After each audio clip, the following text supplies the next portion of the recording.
Hello and welcome to world affairs. मैं हूं प्रशांत Dhawan. Officially Bangladesh ने पीछे छोड़ दिया है भारत को पर कैपिटा इनकम के मामले में। यहां पे आप देखोगे इस पे बहुत सारे आर्टिकल्स हैं। Bangladesh beats India in per capita income, ये एक और आर्टिकल है। बांग्लादेश आउट पेसेस इंडिया 2007 में इनकी पर कैपिटा इनकम हमारी पर कैपिटा इनकम की 50% थी, आधी थी। आज ये हमसे आगे निकल गए हैं और ये देखो होना था, हम सबको काफ़ी हद तक पता था। इसके बारे में हम काफ़ी टाइम से सुन रहे हैं कि बांग्लादेश कभी भी इंडिया को सरपास कर देगा। अब ये ऑफिशियल यहाँ पे हो चुका है। मगर देखो, इस पर्टिकुलर वीडियो में मैं आपको दूंगा एक ब्रॉडर होराइजन। ज़्यादातर क्या होता है कि जब ये टॉपिक्स डिस्कस किए जाते हैं तो हम बहुत ही एक नैरो व्यू पॉइंट से देखते हैं कि जीडीपी पर कैपिटा में बांग्लादेश आगे निकल गया, बांग्लादेश एशिया का किंग होगा, पाकिस्तान इंडिया दोनों को पीछे छोड़ दिया। इसमें जो ओवरऑल जो मैसेज जाता है वो वाइडर एक विजन का नहीं होता। तो यहाँ पे मैं आपको बताऊंगा कि इस डेटा का क्या इम्पैक्ट पड़ता है भारत पे, इसकी रियलिटी क्या है और हमें इसको कैसे इंटरप्रेट करना चाहिए। नाउ सबसे पहली बात, जीडीपी पर कैपिटा ये होता क्या है। देखो, इसका बहुत ही सिंपल और सरल फॉर्मूला आपके सामने है। एक देश की जीडीपी को रखो, हालांकि इसमें जब एक्चुअल कैलकुलेशन होती है तो कुछ डिफ्लेक्टर भी ऐड करते हैं, मगर वो बहुत ही कॉम्प्लिकेटेड हो जाएगा, उसको मैं अभी टच करना नहीं चाहता। बहुत ही सिंपल एक आपको तरीके से समझा रहा हूँ यहाँ पर। तो आप जीडीपी ऑफ द कंट्री रख दोगे, नीचे रख दोगे यहाँ पे population of that country, solve कर दो इसको and you will get GDP per capita of that respective country. दुनिया भर में ये फॉर्मूला काफ़ी बार यूज़ किया जाता है, ये पता करने के लिए कि एक देश के नागरिक ऑन एवरेज कितनी तरक्की कर चुके हैं, उनका इकोनॉमिक आउटपुट क्या है, उनके पास कितने रिसोर्सेज हैं। और सिंस बांग्लादेश अभी के लिए भारत से आगे निकल गया है तो इसलिए आपने देखा होगा कुछ आर्टिकल्स ये भी कह रहे हैं कि Bangladesh will be richer than Indians. ये एक्चुअली 2020 का आर्टिकल है। यहाँ पर बताया जा रहा है कि जब बांग्लादेश जीडीपी पर कैपिटा में भारत से आगे निकलेगा, जो निकल चुका है, तो Bangladeshis will be called richer than Indians. इस फॉर्मूला के हिसाब से, इसके एक दो और फॉर्मूले भी होते हैं, वो भी मैं आपको बाद में बताऊंगा, मगर अभी के लिए ये स्थिति हमारे सामने है। तो यहां पर आपके माइंड में क्वेश्चन आएगा, तो बांग्लादेश तो साउथ एशिया का किंग बन गया, क्योंकि पाकिस्तान इंडिया बांग्लादेश इकोनॉमी की जब हम बात करते हैं तो ज़्यादातर इन्हीं कंट्रीज़ की हम बात करते हैं। तो अगर बांग्लादेश ने पाकिस्तान और भारत को काफ़ी पीछे छोड़ दिया इस मामले में, तो क्या बांग्लादेश को हम कह सकते हैं कि साउथ एशिया का किंग बन गया? तो इसका आंसर है नहीं। देखो, जैसे मैंने आपको फॉर्मूले से दिखाया, इसमें एक बहुत बड़ा एंगल होता है आबादी का। जो बड़ी आबादी वाले देश होते हैं, स्पेशली इंडिया, जो काफ़ी बार कहा जाता है कि आने वाले 1-2 साल में चाइना को बीट कर देगा to become the world's most populous country, तो ऐसे देश को ऑब्वियसली अपनी पर कैपिटा उठाने में काफ़ी प्रयास लगेगा। आप देखेंगे ज़्यादातर दुनिया भर में पर कैपिटा यानी जो टॉप पे देश है ना, वहाँ पे आबादी आपको काफ़ी कम मिलेगी। अगर उनकी आबादी ठीक ठाक है, करोड़ों में है, फिर या तो उनकी इकोनॉमी बहुत ज़्यादा ज़बरदस्त होगी, उनके पास दुनिया की बेस्ट कंपनीज होगी और दुनिया भर में आपको उनका इकोनॉमिक इम्पैक्ट दिखेगा। अब साउथ एशिया की अगर हम बात करें तो भारत की जो जीडीपी पर कैपिटा है यह हो चुकी है 1947। अब देखो, इसको गूगल करोगे ना अभी, इंडिया जीडीपी पर कैपिटा, तो हो सकता है कि गूगल आपको सीधा 2019-20 का डेटा दिखाए। वहां पे हमारी जीडीपी पर कैपिटा आपको दिखेगी $2000 के ऊपर, और आप यहाँ पे कहोगे नहीं, ये आप कम बता रहे हो। तो ये जो मैंने आपको डेटा बताया है, ये लेटेस्ट आईएमएफ का डेटा है 2021 का, ठीक है। तो दिस इज एक्यूरेट डेटा। जो भी आर्टिकल्स आप पढ़ेंगे वहां पे आपको यही डेटा मिलेगा। तो इंडिया की जीडीपी पर कैपिटा अभी इतनी है, बांग्लादेश की हो गई है 2200 के आसपास, पाकिस्तान की बहुत पीछे है 1500 के आसपास। मगर आप श्रीलंका को देखो, श्रीलंका तो देखो एक्चुअल किंग निकलेगा इस मामले में साउथ एशिया का, क्योंकि श्रीलंका ने बहुत लंबे समय से इंडिया, पाकिस्तान, बांग्लादेश सबको बीट कर रखा है इस डिपार्टमेंट में। क्यों? आबादी कम है, आबादी 2,20,00,000 के आसपास है। ओवरऑल जो इनकी इकोनॉमी है, नॉमिनल टर्म्स में आप अगर देखो तो 300 बिलियन की इकोनॉमी है और ठीक ठाक यहाँ पर लोगों में डिस्ट्रीब्यूशन है वेल्थ का। तो इसलिए आप देखोगे श्रीलंका में जीडीपी पर कैपिटा ये 3800 के भी ऊपर है। अब यहाँ पे आप सोच कर देखो, हम किस बात का दुख मनाएं कि बांग्लादेश ने अब हमको बीट किया, या फिर श्रीलंका हमसे काफ़ी लंबे समय पहले ही आगे निकल गया था। उसके अलावा आप अगर देखो भूटान, भूटान तो सेकंड नंबर पे आता है यहाँ पे, क्योंकि भूटान की आबादी और कम है। यहाँ पे 7,60,000 की आबादी है, बहुत छोटी सी इकोनॉमी है, मगर आबादी ही जब इतनी कम होगी तो जब आप डिवाइड करोगे तो पर कैपिटा इनकम बहुत अच्छी निकलती है इनकी, 3,280। तो यहाँ पे आप समझ सकते हैं कि जीडीपी पर कैपिटा में अगर बांग्लादेश कुछ टाइम के लिए भारत से आगे निकल गया तो इसका मतलब ये नहीं है कि हर इकोनॉमिक एस्पेक्ट में इन्होंने हमको बीट कर दिया है।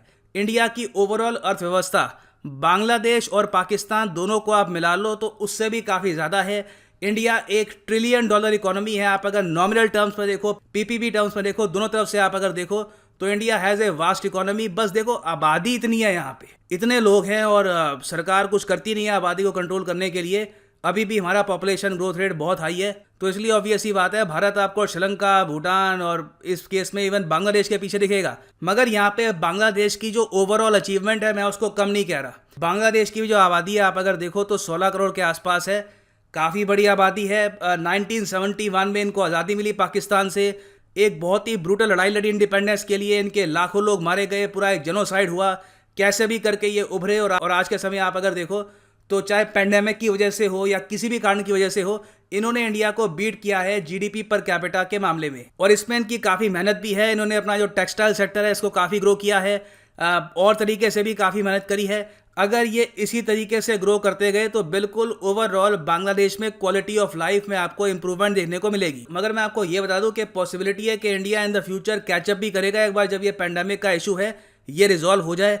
अगर हमारी ओवरऑल जो जीडीपी है हमारे कंट्री की, इसमें हमको दिखता है एक बहुत ही बड़ा बाउंस, और कुछ हद तक पॉपुलेशन को भी कंट्रोल कर लेते हैं मेरे हिसाब से, तो वापस हम बांग्लादेश के आगे आ जाएंगे मेरे हिसाब से। तो देखो, अगर इंडिया में कभी कोई स्ट्रिक्ट रूलर आता है जो एक बहुत ही कड़े निर्णय लेता है आबादी को लेकर, ओवरऑल इकोनॉमिक पॉलिसीज़ को लेकर, किसी की सुनता नहीं है, सीधा बस जो करना है वो कर ही देता है, तो इंडिया एक्चुअली पूरे साउथ एशिया में सबसे टॉप पे हो सकता है इन जीडीपी पर कैपिटा। और यहाँ पे आप ये भी जानना चाहेंगे कि दुनिया में जीडीपी पर कैपिटा पे टॉप पे कौन है, तो वहाँ पे आपको मिलेगा लक्समबर्ग। लक्समबर्ग एक लैंडलॉक देश है यूरोप के बीचों बीच, और इनकी जो पर कैपिटा इनकम है ये बहुत ज़्यादा है, 1,22,740। ये इनकी पर कैपिटा इनकम है। आप सोच कर देखिए इंडिया से कितना आगे है। मगर इसका एक रीज़न भी है, आबादी सिर्फ 6 लाख की आबादी का देश होगा, यूरोप जैसे अमीर रीजन के बीचों बीच होगा। यहाँ पे इनके बहुत सारे ट्रांसपोर्ट्स है, कम्युनिकेशन है, कई कंपनीज के हेडक्वार्टर यहाँ पे है, मनी लॉन्ड्रिंग का सिस्टम यहाँ पे काफ़ी अच्छा है। बहुत सारी कंपनीज यहाँ पे जो ट्रांजेक्शन है यहीं से ही करती है क्योंकि टैक्सेस यहाँ पे काफ़ी अच्छे हैं, तो इस वजह से लक्समबर्ग यहाँ पे आपको टॉप पे दिखेगा। अब लक्समबर्ग की जो ओवरऑल जीडीपी पर कैपिटा है ये यूएसए से दुगनी है, तो इसका मतलब ये नहीं है कि जो बाइडेन को रात को नींद नहीं आएगी, वो अपना सर मारेंगे व्हाइट हाउस में कि क्या हो गया, सिंगापुर हमसे आगे निकल गया, आयरलैंड आगे निकल गया, कतर, मकाऊ, स्विट्जरलैंड, नॉर्वे, ये सब देश हमारे आगे निकल गए। क्योंकि यूएसए को पता है कि इनकी आबादी भी करोड़ों में है, 30 करोड़ से भी ज़्यादा की आबादी को लेकर भी इनकी अगर पर कैपिटा जीडीपी आप 68,000 के भी ऊपर रखते हो तो यूएसए ने बहुत अच्छा यहाँ पे काम किया है।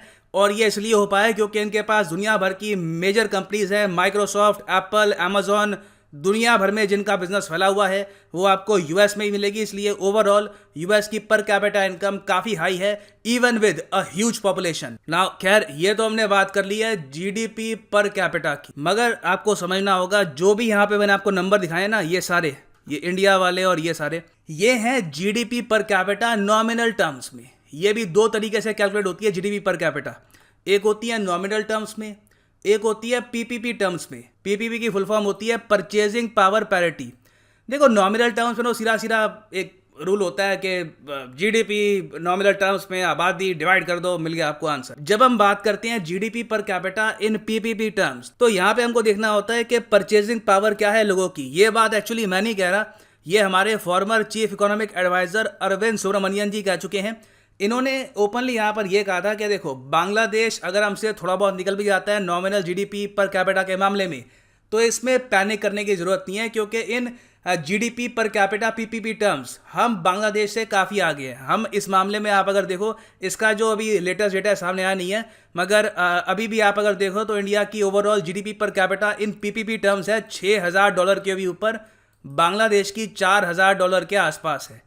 अब जीडीपी पर कैपिटा में हम ये भी देखते हैं कि एक आदमी एक देश में क्या परचेज कर सकता है। मतलब कि फॉर एग्जांपल यूएसए में अगर $1 की आती है सिर्फ एक कप कॉफ़ी, इंडिया में $1 मतलब कि 75-73 रुपीज़, इसमें आपको कॉफ़ी भी मिलती है, साथ में सैंडविच कुछ और खाने को भी मिलता है। तो ओवरऑल यहाँ पे परचेजिंग पावर दूसरी है, तो अलग तरीके से यहाँ पे आपको कैलकुलेट करना होगा।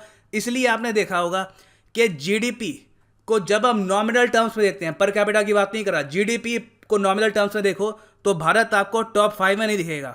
आप अगर जीडीपी को पीपीपी टर्म्स में देखो तो वहां पे भारत आपको चीन और यूएसए के पीछे मिलेगा। और पीपीपी टर्म्स में तो एक्चुअली चाइना ने यूएस को भी बीट कर दिया है, क्योंकि वहां पर परचेजिंग पावर ज्यादा है करेंसी के हिसाब से। तो इसलिए कई इकोनॉमिस्ट मानते हैं कि जीडीपी पर कैपिटा को नॉमिनल टर्म्स में कैलकुलेट करना ये ठीक है भी नहीं। कैलकुलेट करना है तो इसको इन पीपीपी टर्म्स करो। मगर देखो, जैसे भी आप इसको कहिए, रियलिटी ये है कि कोविड को हमने भारत में प्रॉपरली मैनेज किया नहीं है। जो सेकेंड वेव थी कोविड की, इसने बहुत बड़ा इम्पैक्ट डाला हमारे देश पर। फिर से हमको स्टेट्स में, यूनियन टेरिटरीज में लॉकडाउन लगाने पड़ रही है। सिचुएशन अभी भी काफ़ी हद तक खराब है। तो ये सब इश्यूज हैं जिनको हमें देखना होगा। और आई थिंक अब इंडिया पे प्रेशर ये है कि मेजर इकोनॉमिक रिफॉर्म्स फाइनली हम लेबर रिफॉर्म्स, उसके अलावा क्वालिटी ऑफ लाइफ को इम्प्रूव करने के लिए कई और रिफॉर्म्स है, पुलिस रिफॉर्म्स है, ये भी हमको लेने होंगे। ये सब बड़े स्टेप्स आई थिंक लेने का टाइम आ चुका है।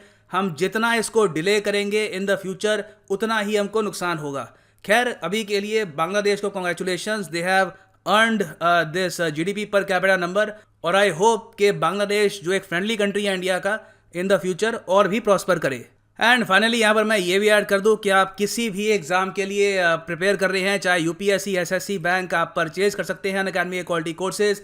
लाइव क्लास यहाँ पे आपको मिलेगी। और अगर आप प्रिपेयर कर रहे हैं फॉर यूपीएससी, सीएससी, सिंपली यहाँ पे अनअकैडमी.com पे जाओ या फिर अनअकैडमी की ऐप पर क्लिक करो, यूपीएससी, सीएससी पर गेट सब्सक्रिप्शन, और यहाँ पे आप परचेज कर सकते हैं प्लस या फिर आइकॉनिक कोर्स। जो प्लस कोर्स है पर मंथ आपको पड़ेगा 4125 का। जी हाँ, इतने अमाउंट में घर बैठ के आप प्रिपेयर कर सकते हैं फॉर यूपीएससी। मगर ऑब्वियस सी बात है, ये प्राइस कभी भी पे मत कर देना। यूज करिए यहाँ पर कोड PD10 और आपको मिलेगा सीधा 10% discount. The prices will fall once you use the code PD10। सो इसी नोट के साथ ये है वीडियो का अंत। Thank you for listening and as always God bless you all.